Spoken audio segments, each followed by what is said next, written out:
Okay. All right. Well, let me just say a few things before we begin the action here. For those of you who are joining for the first time, Narrative Medicine Rounds are hosted by the Division of Narrative Medicine and the Department of Medical Humanities and Ethics at Columbia University Medical Center. The Division of Narrative Medicine fortifies clinical practice by training practitioners to recognize, interpret, and glean insights relevant to patient care and clinician performance from the study of humanities, the arts, and creative work, helping all those interested in person-centered, respectful healthcare to deepen their self-awareness, clinical attunement, collaborative skills, and creative capacities through rigorous narrative training practices. I'm Craig Irvine, and I'm one of the co-directors of the Division of Narrative Medicine. Before we introduce our speaker for tonight, I've been asked to mention a few basic Zoom ground rules to ensure the program goes smoothly. I know that many of you have heard these before. Please keep your microphone muted to cut down on background noise during the program. Be forewarned that if there are any disruptions or inappropriate comments in the chat, you may be removed from the event. We're going to lock the meeting in a few minutes for security reasons. If you leave the meeting or your connection is broken after we lock the meeting, unfortunately, you will not be able to return to the meeting. However, please know that after the event, a day or two later, you're going to get an email with a link to a recording of the event, so you'll be able to watch in its entirety at that time. In the very unlikely event that we have a Zoom intrusion, we will terminate the event right away. Unfortunately, we have done everything we can to make sure there will be no interruptions, but if there is, you will get a new link in your inbox to a new session as quickly as we can administer one. During the talk, we ask people to keep chat interactions to a minimum. As we get closer to the Q&A part of the event, we will invite you to submit questions via chat for our speaker. But before then, we won't be monitoring questions. So please save your questions to type into the chat after we make the announcement. The event is being recorded. As mentioned, everyone will get the link to it a day or two after the event, and you can share it as you wish. And at the end, we'll have a link to the online bookstores to order books or find more information about our speaker and about the Department of Medical Humanities and Ethics and the program in narrative medicine. So with that, I'd like to introduce our speaker tonight, Eyal Press. Eyal Press is a writer and journalist who contributes to the New Yorker, the New York Times, and other publications. Since the spring of 2021, he is also a sociologist with a PhD from New York University. Congratulations. Thank you. A recipient of the James Aronson Award for Social Justice Journalism, he has received an Andrew Carnegie Fellowship, a Cullman Center Fellowship at the New York Public Library, and a Puffin Foundation Fellowship at Type Media Center. Eyal Press grew up in Buffalo, which served as a backdrop for his first book, Absolute Convictions. That was in 2006. His second book, Beautiful Souls, 2012, examined the nature of moral courage through the stories of individuals who risked their careers and sometimes their lives to defy unjust orders. A New York Times editor's choice, the book has been translated into numerous languages, and George Packer of the New Yorker called Beautiful Souls a fascinating study in the better angels of our nature. In her New York Times book review of Beautiful Souls, Louisa Thomas writes that, quote, Press examines his subjects carefully. In some ways, Beautiful Souls is a thoughtful gesture of support. That might sound like a small thing, but it's not. Compassion never is, close quote. I want to steal Thomas's word compassion in characterizing Press's most recent book, about which we are privileged to have him speak today. For it is compassion, it seems to me, that drives Press to pursue his subject. In Dirty Work, Press offers a paradigm-shifting view of the moral landscape of contemporary America through the stories of people who perform society's most ethically troubling jobs. Drone pilots who carry out targeted assassinations, undocumented immigrants who man the kill floors of industrial slaughterhouses, guards who patrol the wards of the United States' most violent and abusive prisons, and others. The COVID-19 epidemic has drawn unprecedented attention to essential workers and to the health and safety risks to which workers in prisons and slaughterhouses are exposed. But Dirty Work examines a less familiar set of occupational hazards, psychological and emotional hardships such as stigma, shame, PTSD, and moral injury. These burdens fall disproportionately on low-income workers, undocumented immigrants, women, and people of color. It is by illuminating the moving, sometimes harrowing stories of the people doing society's dirty work that Press reveals fundamental truths about the moral dimensions of work and the hidden costs of inequality in America. There are hard truths in this book, very hard, yet they are truths conveyed with overwhelming compassion, most especially for those whose stories Press tells here, those who are our agents, performing the dirty work from which we avert our eyes, agents with whom we, quote, almost never interact and find easy to judge, close quote. There is much for those of us engaged in narrative studies and activism to learn from this book about the centrality of compassionate storytelling to the work of ethics and social justice. Read this book. Really, it is gorgeously written, really impossible to put down. It's written by a man who knows a thing or two or three about how to tell a brilliantly compelling story in service to advancing our greater good. Please, Eyal. Thank you so much, Craig, for that amazing introduction. I'll try to live up to those words because that was a lot to take in, and I'm extremely grateful for your characterization of my book that way. And welcome, everyone. I wish we were doing this in person. I know you wish we were doing this in person.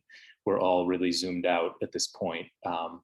Before I begin, I also want to just thank Nellie Herman, my friend and my former colleague at the Cullman Center, where I wrote part of Dirty Work, and who invited me to present my thoughts tonight. And I'm so grateful to her. This is such a nice opportunity. So thank you. Let me begin by telling you what I mean by dirty work, because most people know that as a colloquial expression. And the colloquial expression is generally associated with unpleasant tasks that, if we think of work, are sort of physically dirtying, hauling the garbage off the streets at night, say. That's not what I mean by dirty work. Dirty work in my book refers to something different. It refers to morally troubling activities that society depends on and tacitly condones, but generally doesn't want to hear too much about. And that definition, or that conception of dirty work, has sociological origins. There's a sociological literature about dirty work in that meaning, and it traces back to Everett Hughes, who is really the first person that readers of my book will encounter. And Hughes was a sociologist at the University of Chicago, very influential figure in his day, not so well known today, though he deserves to be, I think. And one of the reasons is his writing about dirty work. And in 1948, Hughes spent a semester teaching abroad in post-war Germany, in Frankfurt. And he had been to Germany before the rise of Nazism. And the people he'd met before the war were, as you would expect, fellow scholars, intellectuals, cosmopolitan types, not people you would imagine lining up to support the Nazi Party. And Hughes stayed in touch with some of them. He lost touch with others. But when he went back in 1948, he was intent on asking these people, these former friends and renewed friends of his, why they stayed, and also what they made of the horrors that had just unfolded in their country, in Nazi Germany, the atrocities, the genocide of the Jews, Gypsies, and other groups. And Hughes he was a provocateur, and he was a storyteller. And so he goes one night to tea at an architect's home, and he's invited in, and among the guests there's a teacher, there's a journalist, there are all kinds of, again, these cosmopolitan types.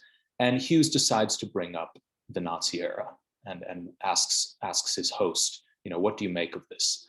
And the host begins by saying exactly what you would expect, namely, I am ashamed for my people whenever this is brought up, whenever I think of this. So he condemns it, and he talks about how people had no choice. The pressure to conform under the Nazis was horrendous. There was no real room for dissent. But then the architect goes on and he says, but you know, the Jews, they were a problem, the lowest class of people, full of lice, dirty, poor, running about in their ghettos, taking all the good positions, medicine, law, so forth. Of course, that was no way to settle the problem, the architect goes on. But there was a problem, and it had to be settled some way. And Hughes takes this snippet of conversation, he records it in his diary, and he uses that exchange and others that he had where there was a similar kind of on the one hand, on the other hand, that he heard from these people he'd known. And out of this, he crafts an essay, and the essay is titled Good People and Dirty Work. And in that essay, Hughes maintains that the Nazis were not rogue actors, as comforting as it might be to think of them that way. Rather, they were agents of the good people, people like the architect, who refrained from asking too many questions about what the Nazis were doing, because at some level, they didn't really mind. They weren't entirely displeased. There was a problem that was being settled, and that problem was, in the architect's words, this, these people who were gathering in their ghettos and who were taking the good positions and who were, in his eyes, an outgroup who didn't really belong in society. Now, this is not a long essay, Good People and Dirty Work. It's about 9 or 10 pages. To me, what's most fascinating about it is not what it tells us about Nazi Germany and Germans during the Nazi era. And in fact, Hughes was quite explicit after the essay appeared that this was not his intent. He didn't write it, as he put it, to make everybody think that all Germans were guilty. He wrote it to identify a social dynamic that he thought was universal, that existed in every society. And what he goes on to say in this essay is that in every society, there are these morally troubling activities, this dirty work, not in the stark, colossal form that it existed in Nazi Germany, obviously, but in some forms, right? There is this dirty work. And that at some level, this work happens and goes on because it has a kind of tacit mandate from the good people in society.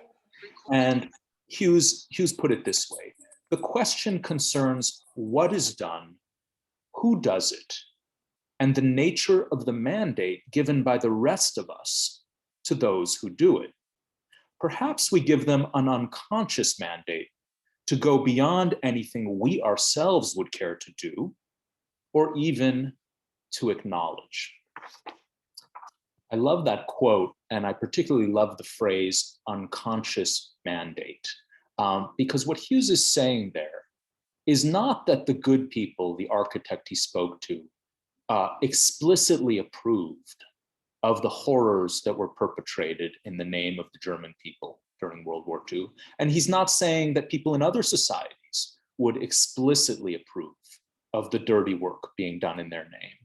But he's suggesting that there may be ways in which unconsciously we allow these things to happen because at some level we've decided, well, I don't want to think about that. Let someone else take care of it, and let it be done in the shadows, discreetly, out of sight, out of mind. And I took this essay as the point of departure for this book,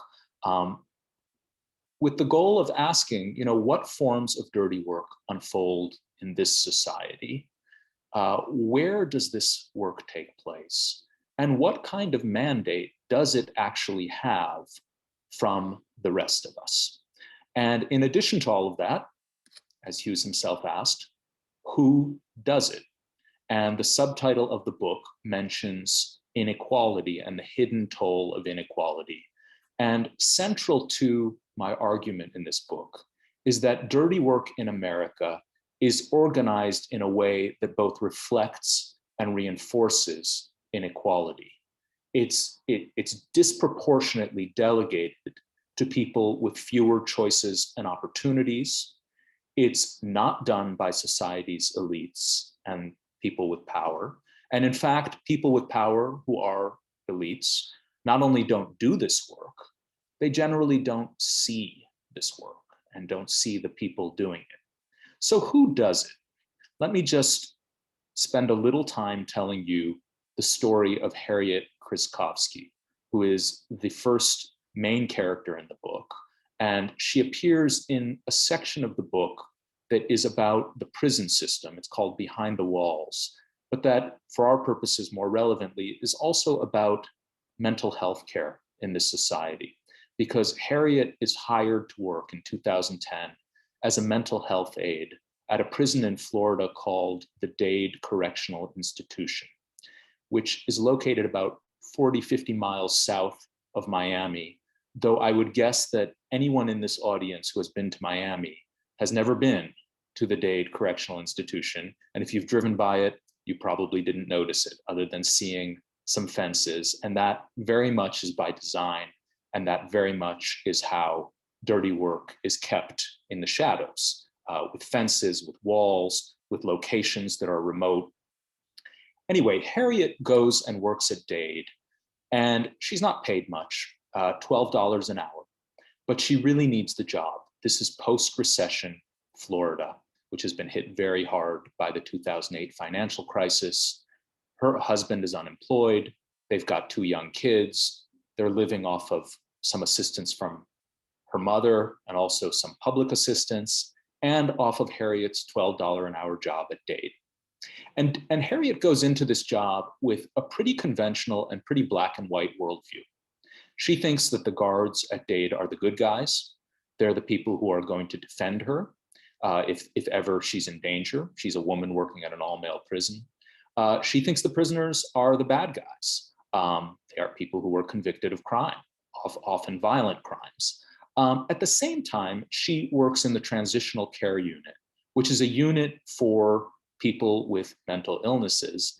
And she's very serious about providing care. She has some idealism driving her to want to help the folks that she's going to be serving.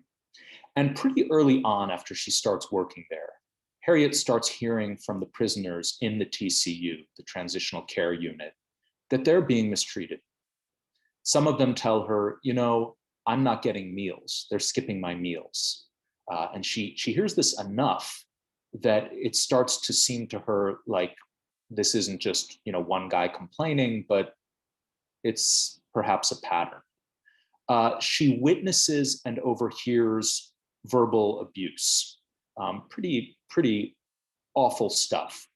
And she hears enough of this and hears enough about guys telling her, they're bringing me empty meal trays, that she goes to her supervisor and asks her, this is what I'm hearing. What should I do about it? And her supervisor responds, first of all, by telling her, well, prisoners, you can't trust these guys, right? They're out to manipulate you. And secondly, that their job is to get along with security, because after all, that's who provides them with safety. That's who stands at the door when they're doing group sessions. That's who accompanies them to the rec yard, the mental health staff. So Harriet hears this lesson. And a few weeks later, she's trying to take a group of guys out to the rec yard, and she's not allowed out. And this is a Sunday, and it's their only access to fresh air and sunlight. She's troubled by this. Next week, once again, she's on duty. It's a Sunday. She tries to go out to the rec yard, can't go out to the rec yard. And this keeps happening. She works this Sunday shift. She can't get outside. The guys are complaining. She thinks it's wrong. So she writes an email, again, to her supervisor saying, I can't get the guys out, and I keep getting a different excuse from the guards. Soon thereafter, Harriet shows up for her group sessions, and she's in the middle of a session. She's with a group of guys, and the guard who's normally standing at the door disappears. She goes out to the rec yard. She is allowed out. But again, the guard who's supposed to accompany her leaves her out there alone. When she has to pass through security gates, she notices that they won't open. She has to ask repeatedly.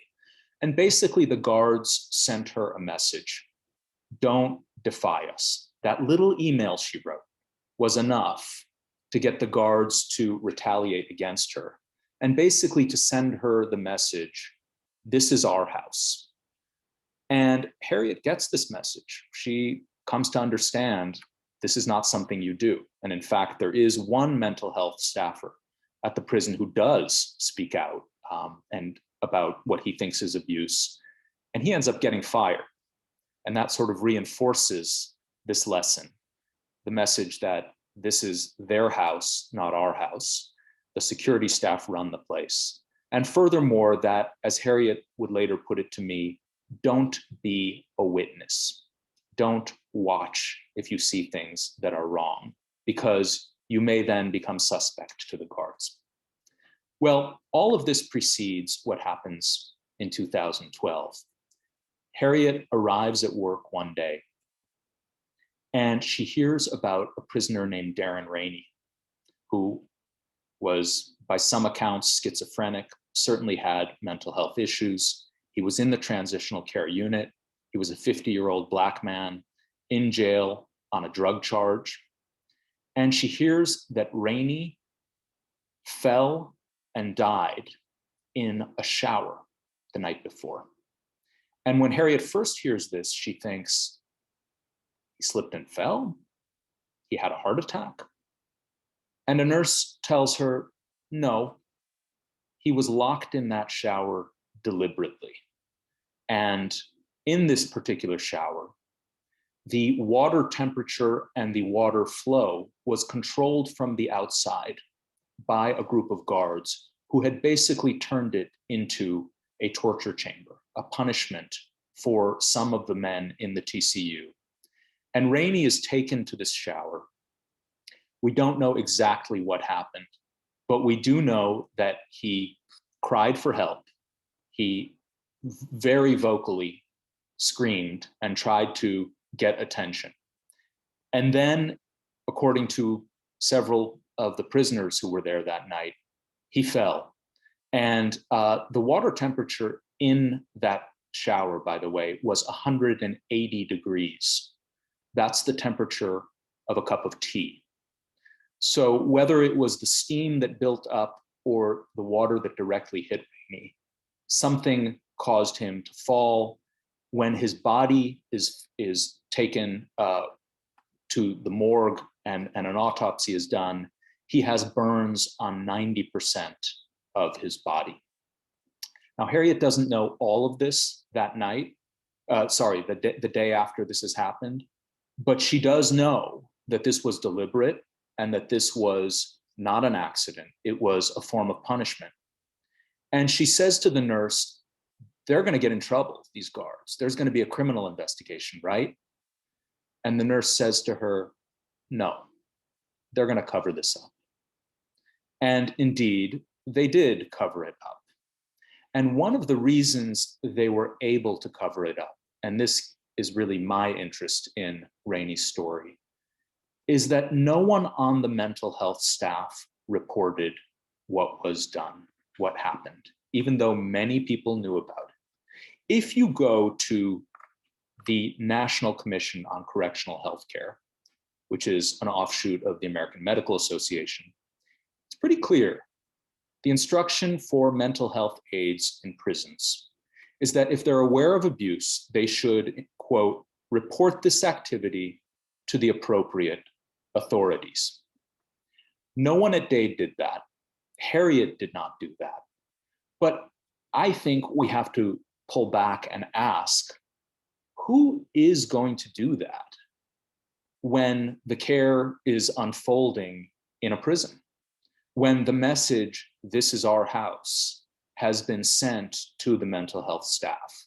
When the message, don't be a witness, has been sent to the mental health staff?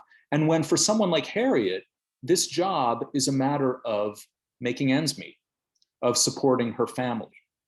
And there are two kind of larger societal issues that Harriet's very difficult and in many ways extreme story bring out that are not unique to Dade at all. One of those is that we as a society have turned jails and prisons, places like the Dade Correctional Institution, into de facto mental health asylums. Florida is not alone in having a jail or a prison as rather than a hospital or a community health center as its largest mental health institution. Indeed, that is true of every state in the country.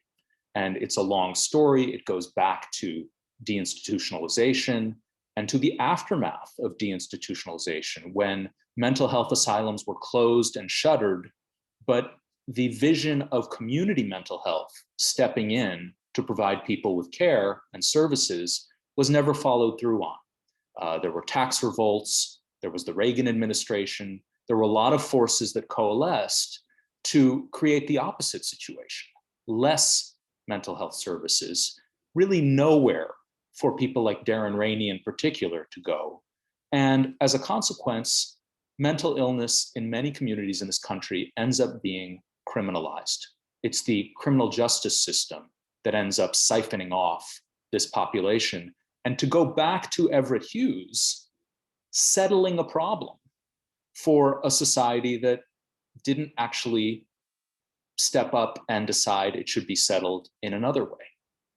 And one of the reasons I think we have settled the problem in this grossly inhumane way, that is by using jails and prisons as de facto mental health asylums, goes back to who does the dirty work.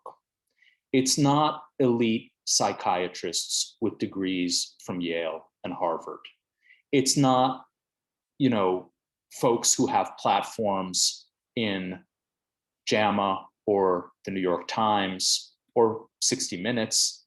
It's people like Harriet. It's folks who are doing work that within the mental health profession is seen as stigmatized, is seen as certainly less prestigious, less financially rewarding, and I think without it actually being said, dirtying. Because the people who do it are placed in these situations where care and medical ethics are compromised. Now, what were the effects of those compromises on Harriet? When I first met her, and this was several years after the events with Darren Rainey had taken place, she had left Florida. She had quit the job. And yet when I first met her, and she knew I had come to talk to her about Dade, she knew I had come to talk about Darren Rainey, and not just Rainey. She was wearing a wig. And she was wearing a wig because part of what happened to her at Dade is a trauma that had physical manifestations, among them losing her hair. She lost sleep, she lost her appetite, she lost weight, and she lost her hair in this experience. She also was almost inaudible when we first met, and I would ask her to talk about what happened at Dade, and she had said she was ready to talk, and yet when she first spoke about it, I could barely hear her. And in fact, what she ended up doing in our first meeting was handing me what she called her trauma narrative. This was a 50-page single-spaced account of her experiences at Dade, and she just wasn't ready to put words to that experience. And as I came to discover, she actually hadn't talked to her own family members about what she'd been through. And over the course of many interactions, she started talking a little more volubly. And the burdens that encumbered her were, I think, not fully captured by the term PTSD, although she was diagnosed with PTSD. They were moral and emotional burdens. And one of those burdens, and it's a central part of my book, was moral injury. which comes from witnessing or doing things that go against your core values.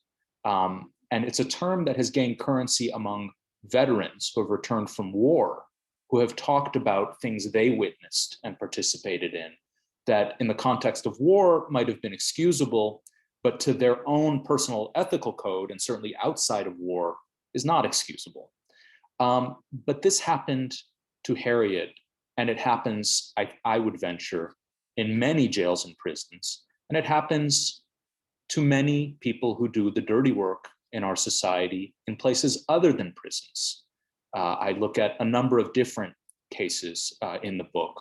I won't go into all of them, but I will just wrap up and then invite Craig to ask questions with the thought that what Harriet's story and the other stories in my book reveal is that inequality is not just a financial and economic phenomenon. When we talk about inequality, we tend to talk about it that way. Inequality of wealth, inequality of resources, inequality of how much CEOs earn versus average workers. But there's also something called moral inequality. These injuries, these hidden injuries of class that I feel and I think are disproportionately concentrated among the less advantaged. And it's hard to see them. It's impossible to put them in a chart and calculate them, which is maybe why they're not of great interest to economists. But their impact on people's lives, on their sense of dignity and who they are, is every bit as profound and can be every bit as pernicious. And just to close with a quote from my book, I write, just as the rich and poor have come to inhabit starkly different worlds, an equally stark gap separates the people who perform the most thankless, ethically troubling jobs in America and those who are exempt from these activities. Like so much else in a society that has grown more and more unequal, the burden of dirtying one's hands and the benefit of having a clean conscience are increasingly functions of privilege, of the capacity to distance oneself from the isolated places where dirty work is performed while leaving the sordid details to others. So I'll close with that and welcome, Craig, your questions. Thank you so much, Eyal. The point you must make, the one about moral injury, is fascinating to me, and I was so glad to see you apply this idea across all of those different industries. And we actually ourselves read Jonathan Sher in our program and talk about the moral injuries sustained by aspiring clinicians when they are observing things that they know aren't right, and often by those in authority who are asking them to do things that are. But it's fascinating to me that, and one of the aspects of your book that that really brought this home to me was the way in which the moral injuries that those doing this dirty work for us suffer allow us to imagine ourselves immorally pure. We distance ourselves, and it's really the action of what's causing the moral injury for those individuals that allows us to maintain that kind of idea of our own moral purity. There are so many factors that force us, not really even force us, but deny us the opportunity to see what's being done in our names by those doing the dirty work. I, in particular, found myself at times overwhelmed by the challenges that we face in confronting the truths. And in some ways, for instance, your section on poultry processing plants was one of the hardest for me to confront myself. I eat so much chicken. Like a lot of Americans, I have cut back on red meat and started eating chicken decades ago without ever considering what made possible such inexpensive, abundant supply of poultry. And like many, I've started to transition to buying locally sourced, from farms where chickens live happy lives. And you address that in your book, without in ways that we don't then question who's working on those farms and what the conditions of that are, and also how that's just another expression of privilege for those few who can afford to do that, while it doesn't address the systemic problems at the base. Well, I thank you. I mean, I hope and I think that we can all recognize that there is a kind of hierarchy to ethical eating that is shaped by class and shaped by race and shaped by geography. You know, folks who can buy locally sourced heirloom vegetables, meat that at least presents itself as being produced in something other than a factory farm is more expensive. So the folks who I met who were working in the poultry slaughterhouse I wrote about, they can't afford that. And so it does, again, bring us back to this kind of class dimension, and which is not to say we shouldn't be ethical consumers or people shouldn't be concerned about the labels and so forth, but it's merely to draw attention to what the limits of that are. And the limits of it, I think, are that number one, the labels tell you nothing about the work conditions. They tell you about humanely raised, humanely treated. They don't tell you if the workers are humanely treated, and that distinction is not lost on these workers, most of whom in my book are undocumented immigrants who are subjected to brutally inhumane conditions, and they're aware that there's a rising consciousness among consumers, but not about their work conditions, more about what am I putting in my body, and that's where it gets a little more, it gets more to a kind of ethics of virtue that is very personal. I don't want to be tainted by eating the bad meat that is produced on factory farms. But if someone else eats it, and if it's still sold at Kentucky Fried Chicken or wherever else, that's okay, because I'm not implicated in that. And what the implicit message of my book is that's actually not okay, because it doesn't ultimately address the larger systemic problem, which is that as a society, we have created a system. And by the way, I am not a vegetarian, and I'm not in the book calling on, I don't scold people or argue that this is an open and shut case. There are plenty of writers who have done that. I don't make that claim, but I do believe, having done the reporting I did and met those workers, that very few people who eat meat would be okay with the system that we have if they saw it. And that, of course, is not an original insight of mine. If you read Michael Pollan, he'll tell you the same thing. There's a section of his book, The Omnivore's Dilemma, where he imagines slaughterhouses having glass rather than brick, and thinks about, what would that do to the consumption of food? But it's this disconnect that is so striking.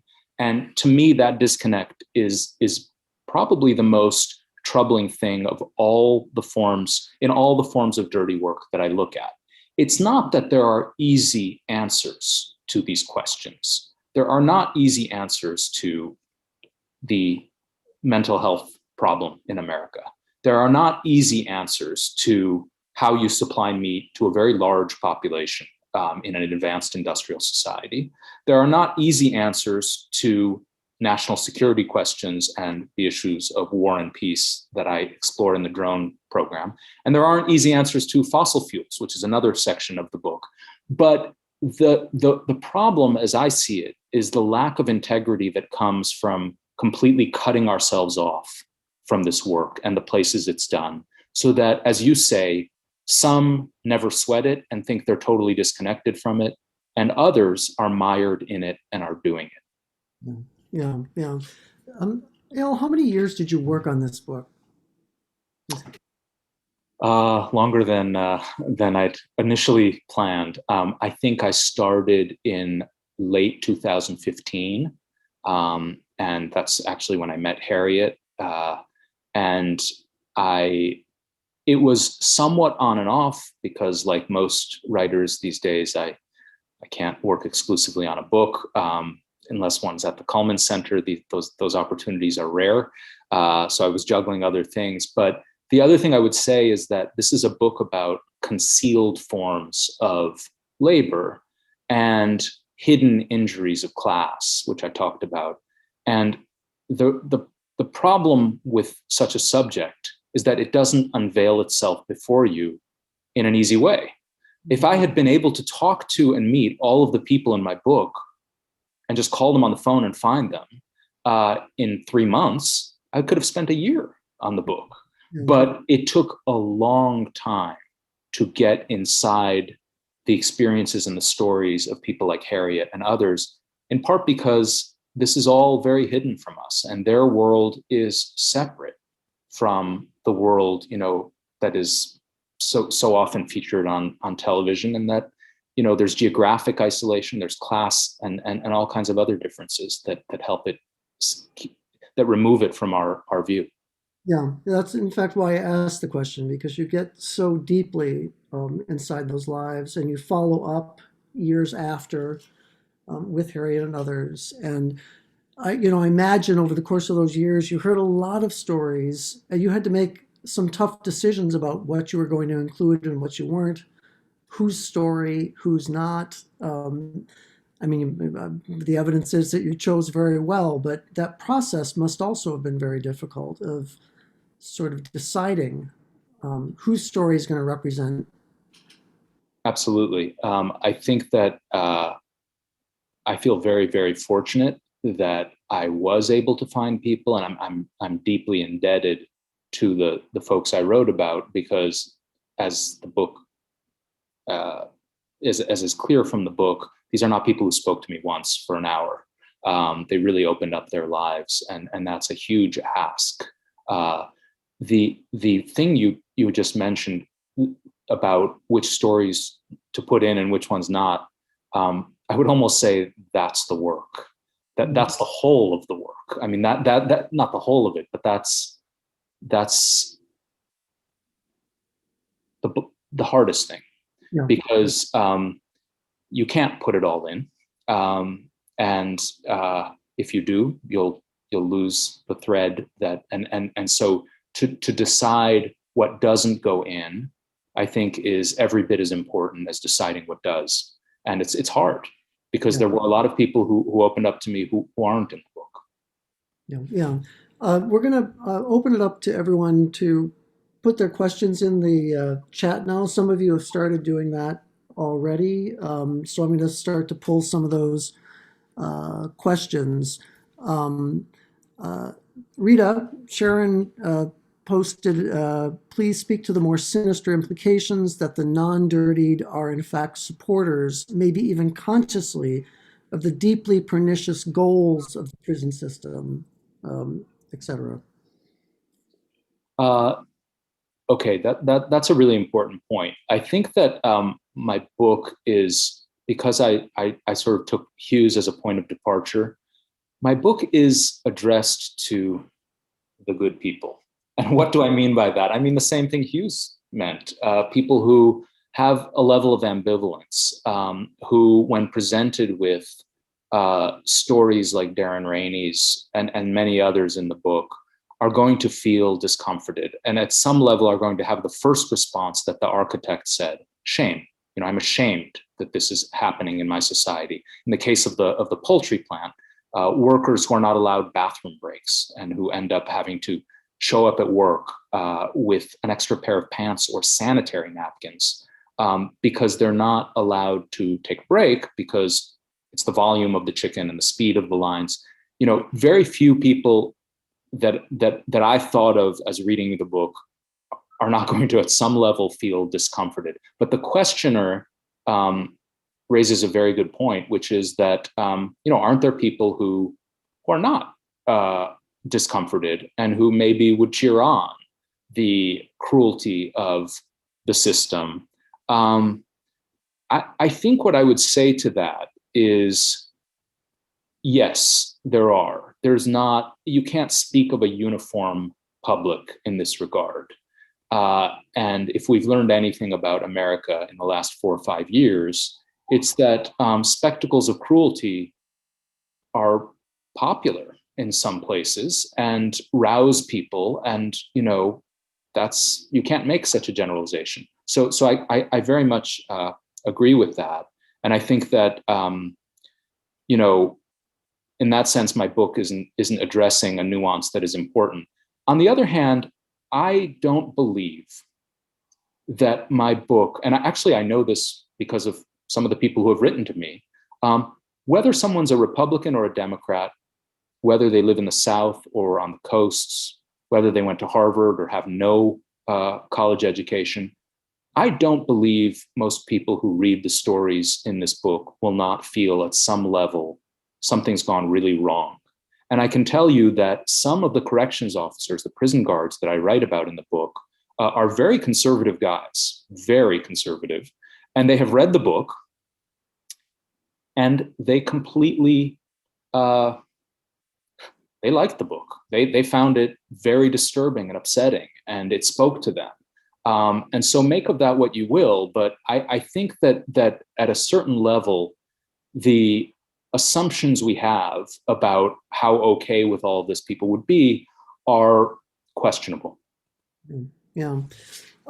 There's a question in the chat about Harriet, following up just about how she's doing now, and that relates to something I wanted to raise, and that is the question of communalization that you discuss when you're talking about the veterans, and you observe a veterans group where the work of communalizations. And could you speak to that a little bit? I mean, first of all, maybe how Harriet's doing, and also what the process of healing from this sort of moral injury involves. Yeah.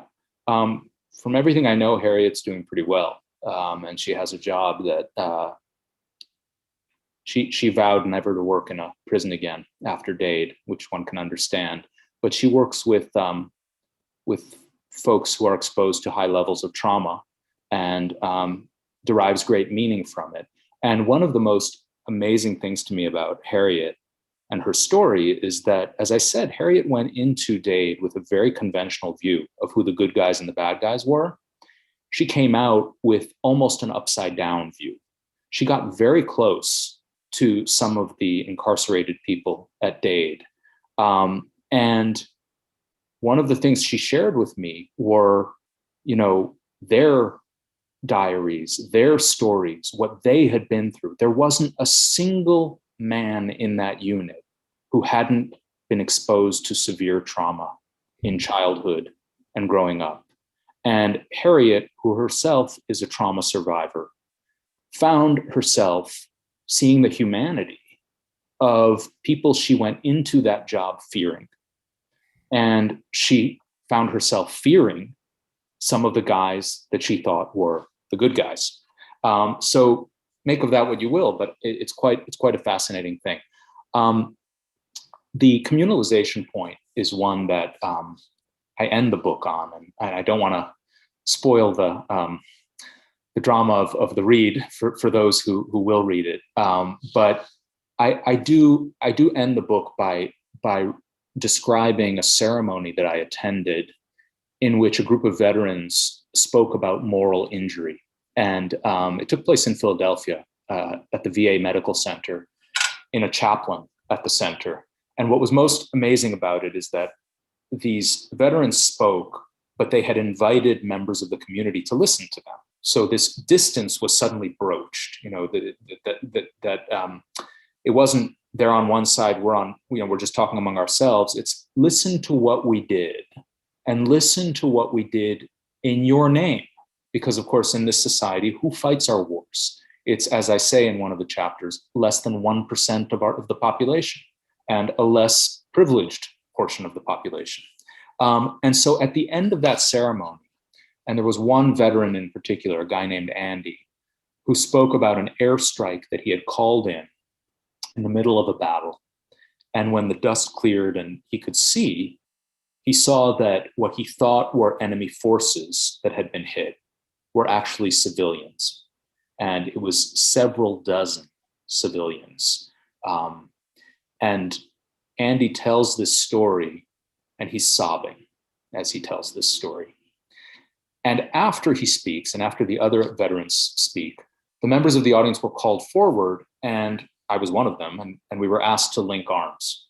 And I just want to read what we were asked to say in unison. We put you into situations where atrocities were possible. We share responsibility with you for all that you have seen, for all that you have done, for all that you have failed to do. And it was an incredibly powerful experience. And I think that if there's one thing I'm asking readers, it's not that they, sympathize with everyone in this book and what they do, because this is a book about people who are accomplices and perpetrators as much as they are victims. And I'm not saying you should excuse them. I'm not saying you shouldn't judge them. But I do think that we should see our connection to them, that they are not separate from us. And if you're discomforted by what they're doing, you should ask the larger question: how have various decisions we've made collectively led us to this place? Yeah, thank you for that. Victoria writes that I am a nurse and work primarily with adolescents requiring psych mental health treatment. Their form of expression is sometimes challenged by both the nature of their diagnosis and pediatric maturity. How do you feel you maintain the integrity of your subjects' voices if there were perhaps barriers to conveying emotion and thought? It's a great question.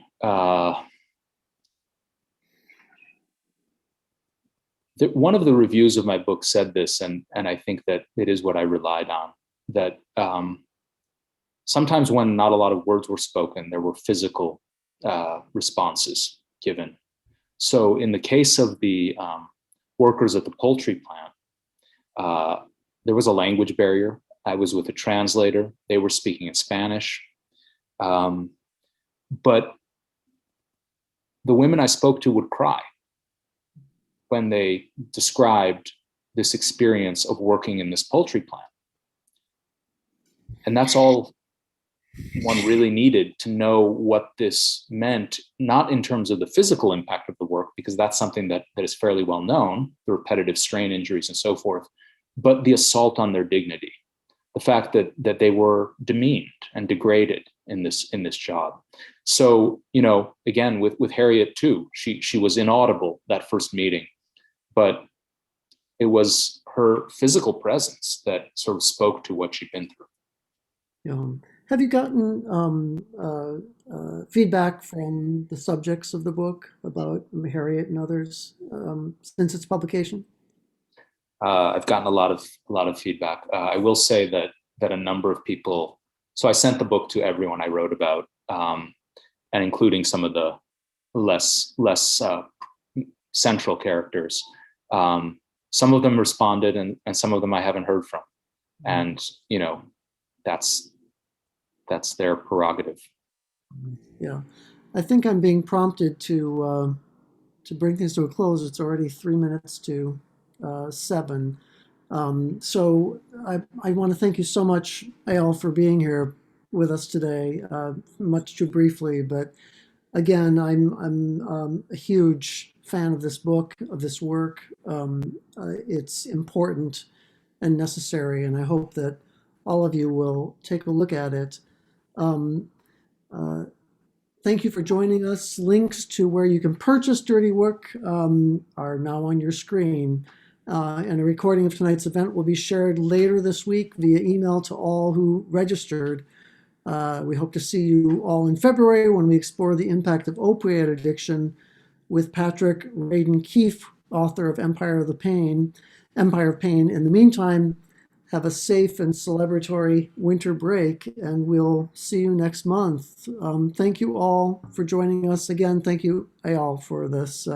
And thank you, Craig, and thank you, Nellie, and thank you, everyone, for listening. And thank you for mentioning that you're going to have Patrick Radden Keefe, because I'm honored to be in any club he's in. In fact, he was an interlocutor for an early event I did, and you're in for a treat. So, Fantastic. Thank yeah. you so much. Take care, everyone.